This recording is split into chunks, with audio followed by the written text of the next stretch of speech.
Aloha, and welcome to a conversation about the animated film Kapaemahu. Thanks for joining us today. I'm Kālewa Correa, and I serve as a curator on the Mother Tongue Film Festival and at the Smithsonian Asian Pacific American Center. This program today is a part of the 2021 Mother Tongue Film Festival, The Healing Power of Storytelling. The festival this year takes place entirely online and is conceived to highlight the work of language revitalization around the world and the crucial role that languages play in our daily lives. I'm super excited to be talking with Hinaleimoana Wong-Kalu, the director, co-producer, and voice actor from the film Kapaemahu. Hina will be joining us from the beautiful island of Oahu in Hawaii. If you don't know about the Mother Tongue Film Festival, I encourage you to visit mothertongue.si.edu to learn more about our films, events, educational resources, and more. It is now my great pleasure to welcome our guest, Hina. Aloha and welcome, Hina. Aloha mai, Hina. Thank you for joining us on this talk story for the Mother Tongue Film Festival. And so I think we're going to start this conversation off with, why did you decide to tell the story of Kapaemahu through animation? Ia. Aloha mai no ia kāua e Kālewa, mahalo nui no ka hoki popono ia'u no keia wahi kuka kamaʻili o kāua. It's an honor to be here. I decided to articulate this story of Kapaemahu through animation because it is one of the most magical tools, and the capacity for it to communicate subtleties and nuances of our history and our the context of our stories. And I would say that even back when I was teaching full-time, kindergarten through 12th grade, that in order to be a successful teacher, one has to be able to render whatever lesson, whatever topic, whatever subject that you're engaging upon with the students, and no matter what age, you have to make it come alive for them. So Kapaemahu was no different than any other story, especially an element of history being brought forward. And what an absolutely fantastic tool to have used animation to bring Kapaemahu to life, because the four legendary healers themselves were larger than life. Well, that's a beautiful answer. Thank you for that. So I guess going off of that, why is it that you decided to do it in Ōlelo, Hawaii, in the Hawaiian language, as opposed to just doing it in English? Hawaii is my piko. Hawaii is my mainland. And the language of these islands is Ōlelo Kanaka, or our mother tongue, the Hawaiian language.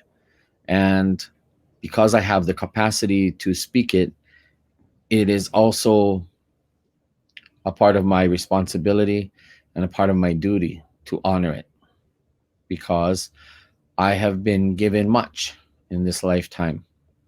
And much of that which I have been given has been afforded through the channel of culture and history and language. So when I think about it, it is my obligation to uplift it. As much as our language and our culture has uplifted me and given me opportunities galore, I too must elevate it and uplift it. And I wouldn't want to do it in any other language. The English language is fine, but it's not the language of our ancestors. And so there is no better way than to speak the language of our people. Oh, thank you for that answer. So with that too, additionally, the decision to use the ihau Hawaiian dialect was selected to tell the story of Kapaemahu.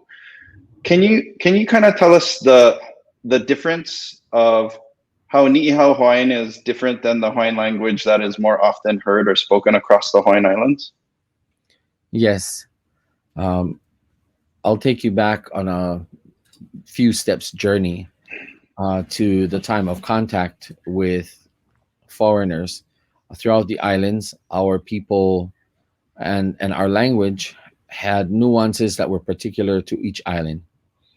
The island of ihau is no different, and the dialect, or actually the some people say it's not a dialect, some people do. I'm someone who says it's a dialect because the rhythm and the cadence is slightly different. The tempo is a little more brisk depending on who's the speaker. There are Ni'ihau people who speak slower. Most speak rather rapidly. Some speak not only a combination of rapid, but a combination of, how do I say it? The language is quite fluid and runs really much together. So, from area to area throughout the islands, each had their own particular way of saying things, as well as sometimes vocabulary differences. And the Ni'ihau dialect of our mother tongue is the one that's most comfortable and the most familiar to me. And when I speak in that way, my thoughts flow the easiest. So that was pretty much the language that I was nurtured to really engage actively in. And so it's just easier for me to speak like that. Oh, thank you so much for that answer. So some of the viewers that have watched Kapaemahu may not understand the definition of Mahu. And so would you mind giving us your definition of Mahu and like a brief history of Mahu identity as a part of Pacific culture and traditions? When one looks up the definition of Mahu, and if one were to go to the Hawaiian language references when it comes to dictionary entries, one will find that Mahu speaks to the physical hermaphrodite, but also Mahu refers to homosexual or same-sex preference people. But there's not too much that speaks to the conceptualization of how our people feel and how our people view this. We have to be rather keen on deducing from the what do we have and what don't we have in our culture and in our language. And so I call your attention to one particular word, and it is the pronoun. American people tend to pay much attention to the latest generation of pronouns that are out there. They, them, theirs, for example. I haven't quite picked up on it as best as I should, because in my head, I'm always thinking that it happens to be plural referencing, they, them, theirs. Whereas in our language, oya. Oya in the Hawaiian dialect means he, she, and or it. So in some other islands of our Polynesian cousins, it's either oya or goya. And that's the dialectical difference. Oya, goya. The word itself can refer to a she, a he, or an it. And what does this tell us? If our Polynesian people did not make a particular distinction from the very core fundamentals of our language, that truly means that our people's understanding of male and female and fluidity in between, that there was a far more encompassing and a far broader understanding of this. In our culture in Hawaii, we have understandings of the word Mahu. The word Mahu, if one were to look up in a dictionary reference, some of our earliest recordings from 1840 speak to the physical attribute of a Mahu, a hermaphrodite, and one whom assimilates his manner and or dress to that of a woman. Later on, we see that the definition is expanded to include homosexual. What we don't see are the elements of the broader, more encompassing understanding of who we are as individuals and as a people. That there is a mental state of mind, there's an emotional state of existence, and there's also a spiritual sense of whom we are and what we're all about. So the Mahu, um, the word itself actually is more reflective of an embodiment of someone to a certain degree, and everyone is different. Someone whom has elements of both male and female. And so our culture and our language has great room for this. There's great fluidity amongst us as Hawaiians and the larger family of us being Polynesian. Our word for he, she, or it, the pronoun, is oya. Some other islands use the dialectical difference goya. So oya or goya is he, she, and or it. And when we think about our culture, that does not assign a sex marker, an M or an F. It does not place genitalia upon the words. It does not require the usage, such as in Latin-based languages, there's a feminine and there's a masculine. In American English and American culture, there's a lot of emphasis now placed upon they, them, theirs, which also does have a connotation of plural, or more than one. However, in our language, from as long as our languages have existed in this way, and you can see throughout Polynesia, the word for he, she, and it is oya or goya. So imagine our ancestors clearly understood that there was fluidity between male and female, and those of us whom hold some place, each of us and our spirit determines where that place is, where in the spectrum. But again, um, someone whom has aspects and attributes of male and female. Some in the modern context will pull all the way towards one side or all the way to the other. Likewise, as I mentioned, our original dictionary entry speaks to the male point of view, but it didn't say anything about the female. But in the usage of the word mahu, my own ohana ni ihau have applied it to females as well. Those whom have male characteristics very strong that kind of define whom they are. So, and it also speaks to those whom are in aikane type relationships, meaning same-sex relationships. And Hawaiians understood these things quite well in terms of diversity. We have the word aikane, same-sex relationship. Punalua, meaning two individuals of the same sex sharing a partner of the opposite sex. And we have po'olua, two fathers, or more than one father, that have potentially brought a child into the world with a wahine. We understand these things and a whole lot more. So, our culture really does have a built-in inclusive understanding of diversity. Oh, thank you so much for that answer. That was amazing.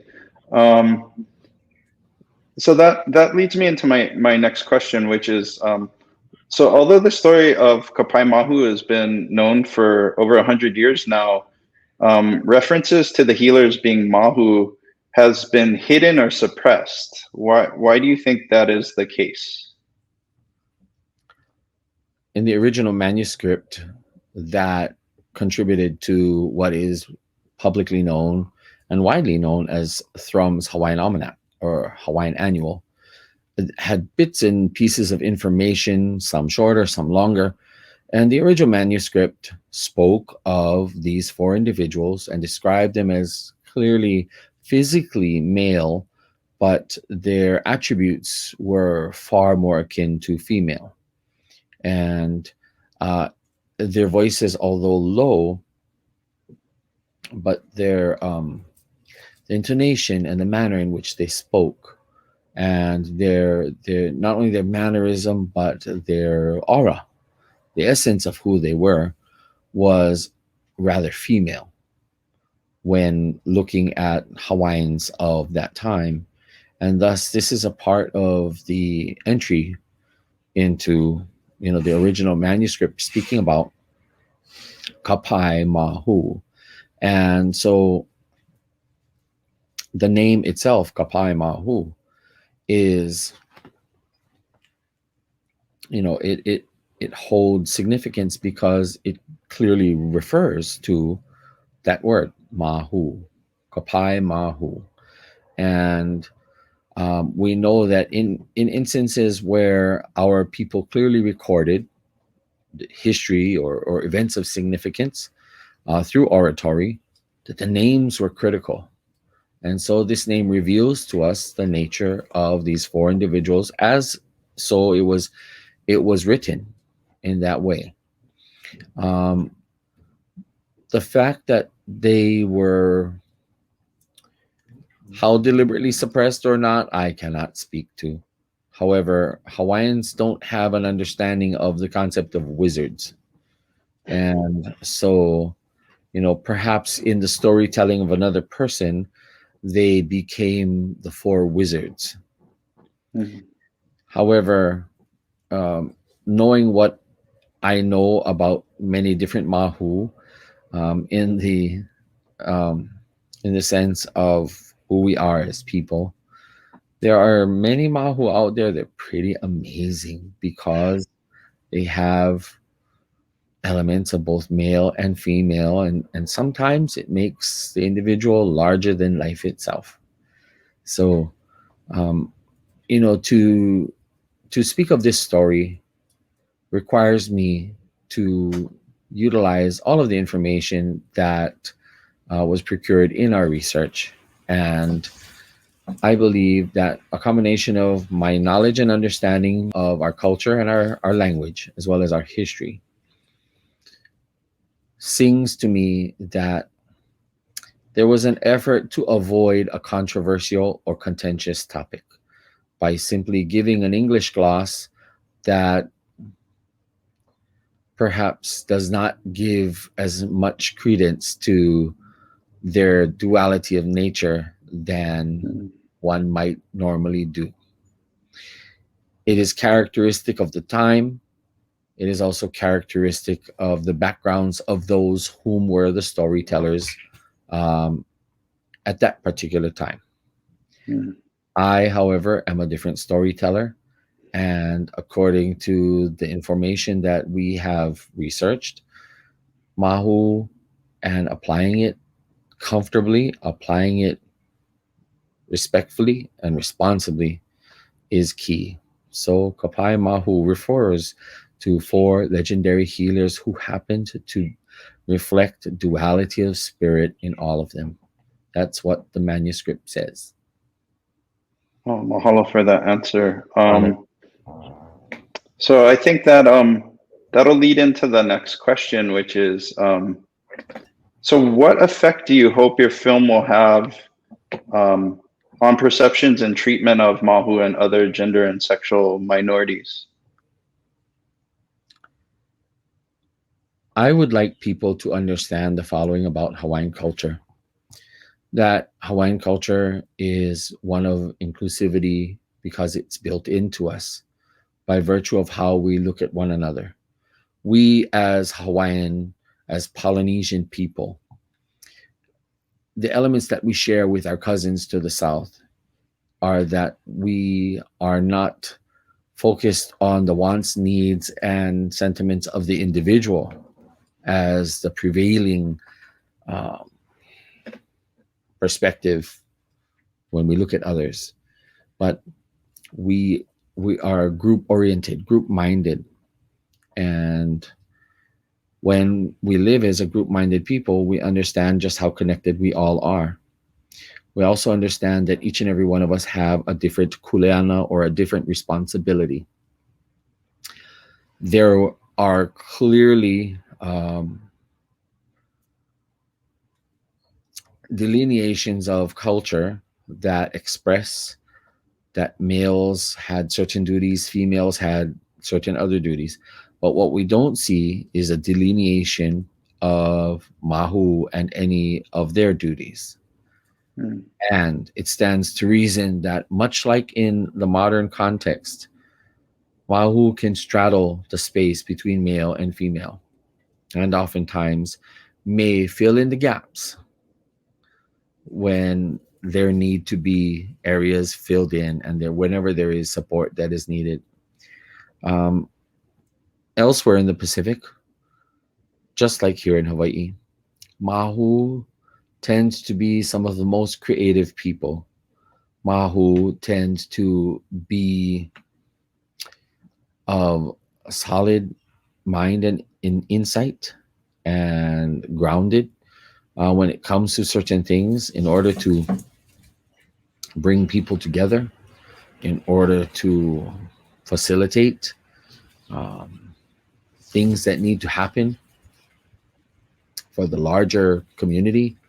And Mahu are simply those of us whom exist in a space between Kane and Wahine. Everyone determines how they fulfill roles that they can assume, and everyone determines to what degree, to what extent that they will fulfill. The main thing, however, is that we understand as Mahu, just like Wahine, just like Kane, we too have responsibilities that we can and shall fulfill. And oftentimes, Mahu are those whom have cared for or continue to care for, like I do, care for our parents, our grandparents, care for younger ones, our children, the next generation. We're the ones that avail ourselves in Hawaii to be keepers of knowledge and to be gatekeepers of many things.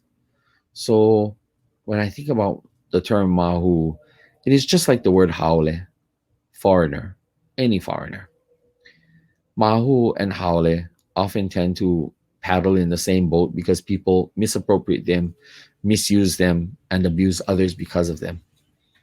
But they are two words that are simple adjectives. They describe the nature of somebody, and it's to provide clarity.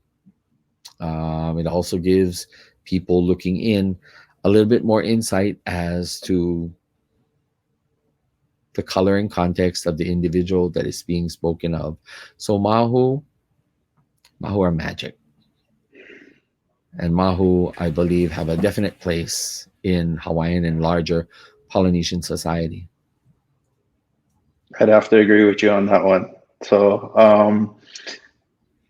I guess my next question is that with that beautifully with that beautiful explanation, do you believe that Kapaemahu is a useful tool in education? And also, how and where do you see this film being used?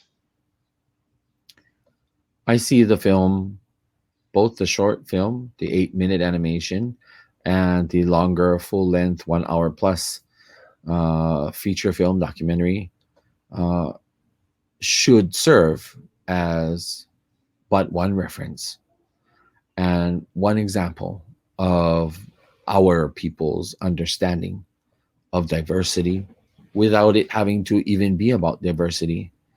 The main focus of our film was to say that these legendary healers brought their skill and knowledge to help the people of Hawaii.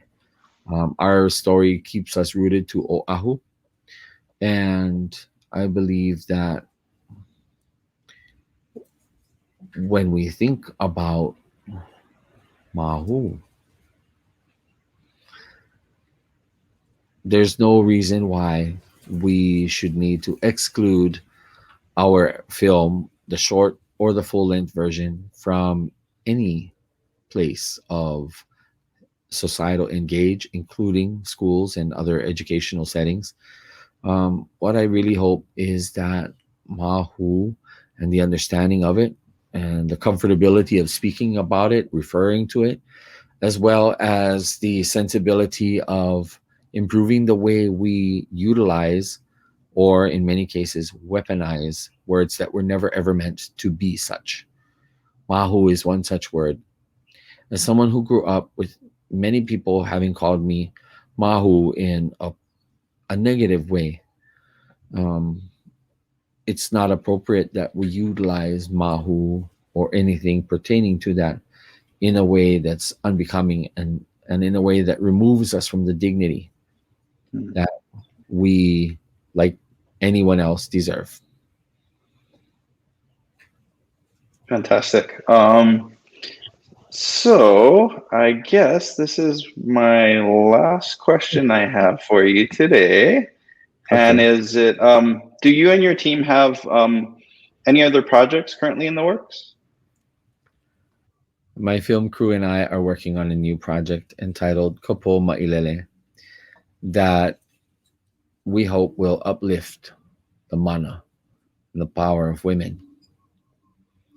We focus on the female ability to harness her full mana, and that is harnessed through that which allows the female body to not only carry child, but to actually dominate over others, especially men folk.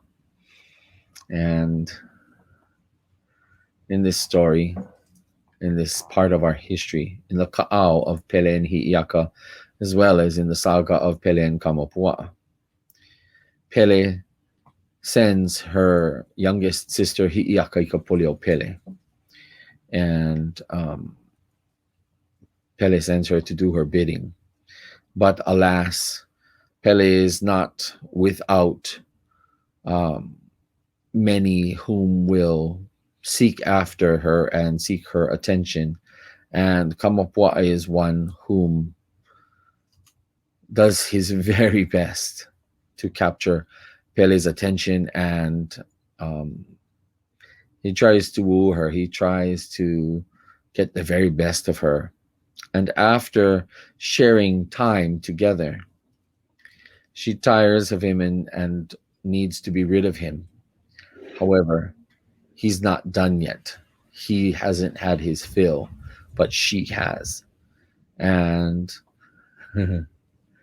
because he became such a nuisance and a pest to her in seeking her time and seeking her body, she summons the assistance of her sister Kapo. And Kapo receives this kahea, receives the call, and she reaches between her thighs and takes her womanhood and launches it into the air to send it to fend off Kamapua'a and to distract him and to tie him up so that Pele may continue about in that which she needs to do. So that's the story that we are working on, and we hope that the wahine of Hawaii and the Pacific especially will take particular liking to this story. It sounds amazing, and like everything you and Dean and Joe have been producing, I know at the Mother Tongue Film Festival we can't wait to show what you guys have been putting out, and we love the work that you folks have been doing, and I know that just how valuable what you folks have been doing throughout the Pacific, not just with Native Hawaiian stories, but stories throughout the Pacific, how important the work you guys are doing. And I just want to give you a big mahalo today for your perseverance through the film media and medium to show this stuff. So I just want to say mahalo and thank you for taking the time today to talk story with me and give the viewers here on this Q&A session a little bit more insight into Kapaemahu. So mahalo nui loa, and I look forward to our next talk.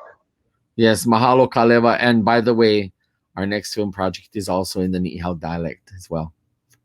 Amazing. I look forward to it. Thank you so much for our talk story today. Mahalo nui. Mahalo to you too. Ai, aloha. A big mahalo and thank you to Hina for sharing her experiences and mana'o.